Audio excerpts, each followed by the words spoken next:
12, 15, 18లచే నిశేషంగా భాగించబడే 5 అంకెల కనిష్ట సంఖ్య ఏది? ఆప్షన్స్ ఇచ్చాడు.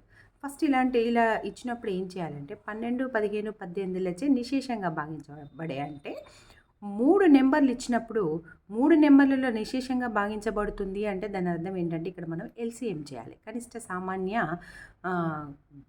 కాసాగు కనిష్ట సామాన్య గుణిజాన్ని కనుక్కోవాలి. ఎల్సీఎం చేయాలి. లీస్ట్ కామన్ మల్టిపుల్ని కనుక్కోవాలి.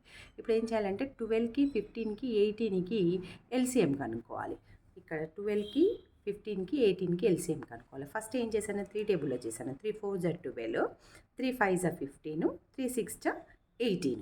తర్వాత 2 టేబుల్లో చేశాను. 2 టేబుల్లో చేస్తే 2 2 4, ఇక్కడ 5కి 5, 2 3 6. ఇంకా ఇవన్నీ ప్రైమ్ నెంబర్సే కదా, ఇంకా పోవు కదా. ఇప్పుడు అన్నీ మల్టిప్లై చేస్తే మనకి ఎంత వచ్చిందంటే 180 వచ్చింది. ఇప్పుడు ఈ 180ని ఇప్పుడు ఏమన్నాడు వాడు, 12, 15, 18లచే భాగించబడే 5 అంకెల నిశేషంగా భాగించబడే అంటే రిమైండర్ 0 రావాలన్నమాట. 5 అంకెల కనిష్ట సంఖ్య అన్నాడు. సో మనకు 5 అంకెల కనిష్ట సంఖ్య ఏంటి? 5 అంకెల కనిష్ట సంఖ్య ఏంటి? 10,000. అవునా? 5 అంకెల కనిష్ట సంఖ్య 10,000. 1 10, 100, 1000, 10,000, 1 2 3 4 5. 5 అంకెల కనిష్ట సంఖ్య. ఇప్పుడు ఏం చేయాలంటే ఈ 180 తోటి దీన్ని డివైడ్ చేయండి. 180. అవునా?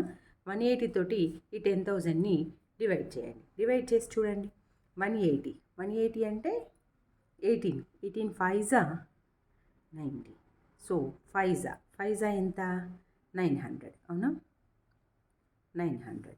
ఇప్పుడు దీన్ని సబ్ట్రాక్ట్ చేయండి. సబ్ట్రాక్ట్ చేస్తే 0 0, 10 - 9 1. 10 - 9 1. ఇప్పుడు మళ్ళీ 1000ని కిందికి తెచ్చుకోండి. కిందికి తెచ్చుకుంటే మళ్ళీ 5 900. అవునా? నెక్స్ట్ ఎంత మిగిలింది? 100 మిగిలింది. ఇప్పుడు చూడండి, నిశేషంగా భాగించబడాలన్నాడు. అవునా? ఇప్పుడు ఏం చేయాలి మనం? 10,000కి ఈ 180ని ప్లస్ చేయండి. 10,000కి 10,000 ప్లస్ 180. అవునా? ఈ 180ని ప్లస్ చేసిన తర్వాత మిగిలిన రిమైండర్ ఎంత వచ్చింది మనకు? 100 వచ్చింది. ఈ దాంట్లోకి వెళ్ళి 100ని ఏం చేయాలంటే సబ్ట్రాక్ట్ చేసేసేయండి. ఇదే కదా మిగిలిన రిమైండర్ని సబ్ట్రాక్ట్ చేస్తే ఎంత వస్తుంది? సో ఈ 180 - 100 అంటే 80 వస్తుంది. సో 10,080. అవునా? ఎందుకంటే ఈ రిమైండరే మిగిలింది. రిమైండర్ నిశేషంగా భాగించబడాలి అంటే ఇంత తక్కువ అయితే నిశేషంగా భాగించబడుతుంది. అంతే కదా. 100 తక్కువైతే నిశేషంగా భాగించబడుతుంది. దేనికి 100 తక్కువైతే? దీనికి 180 కలపాలి. అంటే నెక్స్ట్ నెంబర్ వస్తుంది. దీనికి 180 కలిపి దాంట్లోకి వెళ్ళి 100 మైనస్ చేస్తే వచ్చే అంకె ఏదైతుందో అది 5 అంకెలు ఉండాలి. అది చిన్న నెంబర్ అయి ఉండాలి. సో 5 అంకెల చిన్న సంఖ్య అవుతుంది అన్నమాట. అది ఇప్పుడు చూడండి, ఇక్కడ 5 అంకెలు. ఇప్పుడు ఇందులో ఈ ఆప్షన్ ఉందా? 5 అంకెలు ఉండాలంటే ఖచ్చితంగా 5 అంకెలు ఉండాలి ఆన్సర్లో. కాబట్టి ఇందులో ఆన్సర్ ఎంత అవుతుంది? 3 అవుతుంది అన్నమాట.